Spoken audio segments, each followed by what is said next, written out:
Now, recently, a major university in the US has announced that for this year's graduation, they won't be holding the traditional one graduation ceremony involving students from all diverse backgrounds. No, this year they're going to instead hold 6 separate graduation ceremonies based upon race and economic status. Why? Well, they're doing it in the name of diversity. Now, I'll be the first to admit, I'm a pretty simple guy, so perhaps I'm missing something here.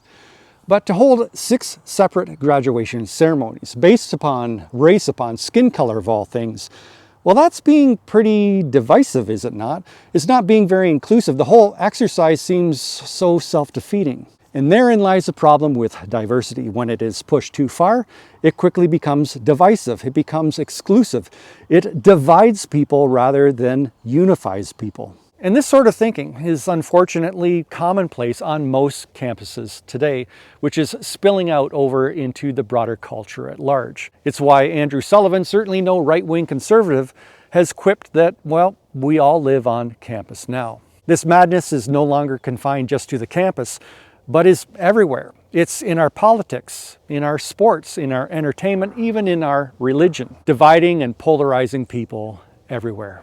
A few years ago here in Canada, our Prime Minister famously tweeted on behalf of all Canadians that diversity is our strength.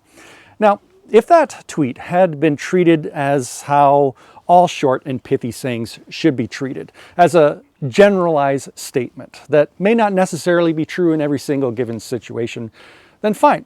Of course, diversity can be a strength in certain situations.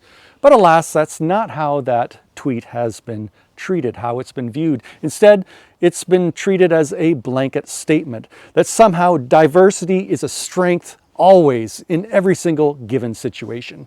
And if you dare disagree, well, obviously, you're a hateful, intolerant, racist bigot. In fact, diversity has been used like that for a few decades now. Back in the 1990s, the famous African-American thinker Thomas Sowell lamented that those who wanted to push their political or social agenda upon others, well, all they had to do was to claim that they were doing it in the name of diversity, and magically all opposition disappeared. Now, anyone who's been married any length of time will know that diversity can be a great strength, but it can also be a great weakness. That diversity can bring a couple together, but it can also tear them apart. My wife and I, we've been married going on 27 years now, and trust me, we are very diverse in many different ways. We have our strengths and we have our weaknesses, and yet over those 27 years, we've learned how to play that delicate dance where much of our diversity has proven to be a strength, especially when it has come to raising our kids. At the same time, however, we've known that our diversity, our differences, our strengths can really divide us. They can become flashpoints, points of intense arguments, times of bitterness, hatred, resentment, unforgiveness. Diversity can be great, but at the same time, it can become divisive. I mean, imagine a young married couple coming to a marriage counselor and being advised that to save their marriage, what they need to do is to focus on their differences. They need to wrap their own identities around their own strengths. What could possibly go wrong with that? And yet, as a culture, that's what we're being told to do. We're being told to wrap our identities around our race, around our gender, around our ethnicity. And we wonder why we're so divided as a culture. We wonder why we're becoming so tribal. Why a major university would think that holding 6 separate graduation ceremonies based upon race and economic background, that somehow that is a strength, that somehow that is good. Diversity, when pushed too far, quickly becomes divisive and exclusive. It divides rather than unifies. So, as good as diversity may be, we need something else. We need humility. We need the ability to put others ahead of ourselves.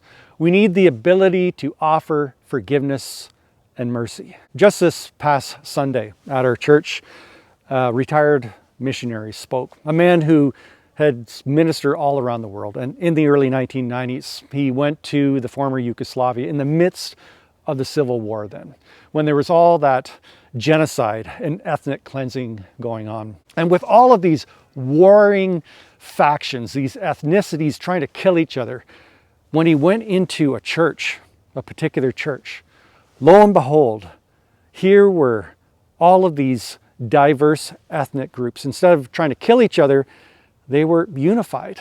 They were worshiping the Lord as one.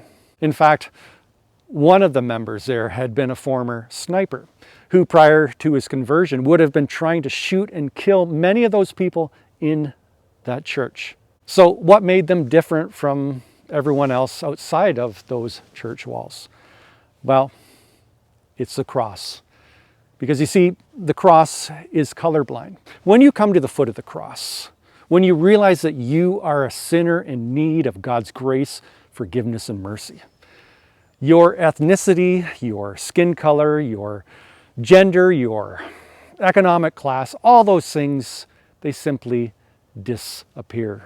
You realize that you're a sinner just like everyone else, that you are no better than anyone else. Brothers and sisters, as our culture continues to splinter into tribalism, as it descends into madness, and where all of this is going to end up, I don't know.